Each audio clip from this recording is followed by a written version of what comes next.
গভীর রাতে ধরুন একটা অদ্ভুত শব্দ কানে এলো, কি মনে হবে?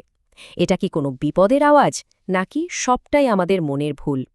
আজকে আমরা ঠিক এমনই এক যমজ ভাইয়ের গল্প শুনব, যারা এই প্রশ্নের মুখোমুখি হয়েছিল। চলুন, ভয় আর যুক্তির এই মজার লড়াইটা একটু কাছ থেকে দেখা যাক। আচ্ছা, ভাবুন তো একবার, মাঝ রাতে একটা অচেনা শব্দে ঘুমটা ভেঙে গেল। কি করা উচিত তখন? ভয়ে চাদরের নিচে লুকিয়ে থাকা, নাকি সাহস করে টর্চ হাতে বেরিয়ে পড়া? আসল কারণটা কি সেটা জানতে আমাদের আজকের গল্পটা কিন্তু ঠিক এই ব্যাপারটাকে নিয়ে। তো আমাদের গল্পের দুই মেন ক্যারেক্টার হলো যমজ ভাই, প্রিয়ম আর প্রীতেশ।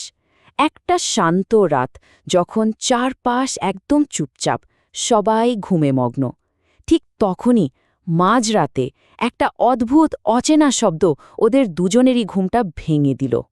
দেখুন, রাতটা কিন্তু শুরু হয়েছিল আর ৫টা রাতের মতোই, খুবই সাধারণভাবে। দুই ভাই নিজেদের ঘরে ঘুমাচ্ছিল, কিন্তু ঘড়ির কাঁটা যেই না রাত ১২টা ছুঁয়েছে, ঠিক তখনই শুরু হলো একটা অদ্ভুত খটখট শব্দ। আর ব্যাস, এই একটা শব্দই রাতের নিস্তব্ধতা ভেঙে দিয়ে একটা রহস্য তৈরি করে ফেলল।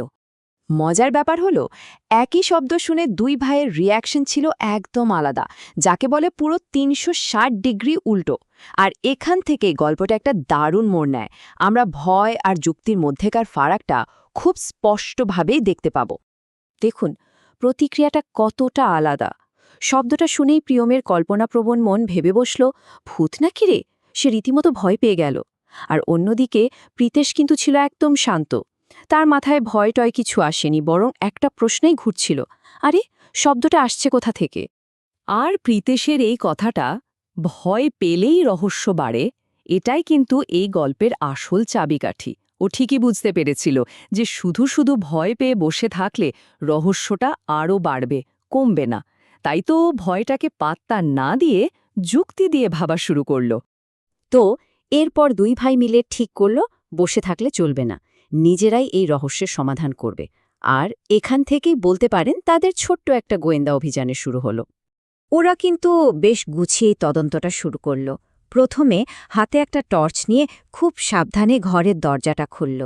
এরপর যেদিক থেকে শব্দটা আসছে সেদিকে পা টিপে টিপে এগোতে লাগল। শব্দটা ওদেরকে সোজা রান্নাঘরের দিকে নিয়ে গেল। রান্নাঘরের দরজার কাছে এসে তো প্রিয়মের গলা দিয়ে প্রায় আওয়াজই বেরোচ্ছে না। ও ফিসফিস করে প্রীতেশকে বলল, দাদা, ভিতরে কিছু একটা নড়ছে। মানে বুঝতেই পারছেন, এই সময় গল্পের উত্তেজনা একদম চরমে। সত্যিই কি ওখানে কিছু আছে? তো এবার সময় হলো রহস্যের পর্দা ফাঁস করার। যে শব্দটা প্রিয়মের মনে রীতিমতো ভূতের ভয় ধরিয়ে দিয়েছিল, তার আসল কারণটা কি ছিল? চলুন এবার সেটাই দেখা যাক।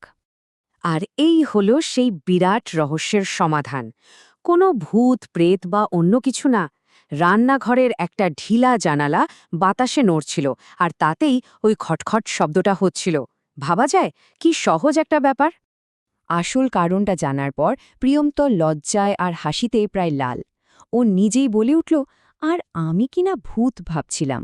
মানে ওর ভয়টা যে কতটা ভিত্তিহীন ছিল সেটাও নিজেই বুঝতে পারল।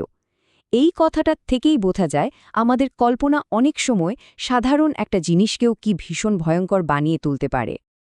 ঠিক এই সময়েই ওদের বাবা ঘুম ঘুম চোখে সেখানে এসে হাজির। তিনি তো অবাক, কিরে তোরা এত রাতে এখানে কি করছিস? আর প্রীতেশের উত্তরটা ছিল একেবারে ফাটাফাটি, রহস্য সমাধান করছিলাম।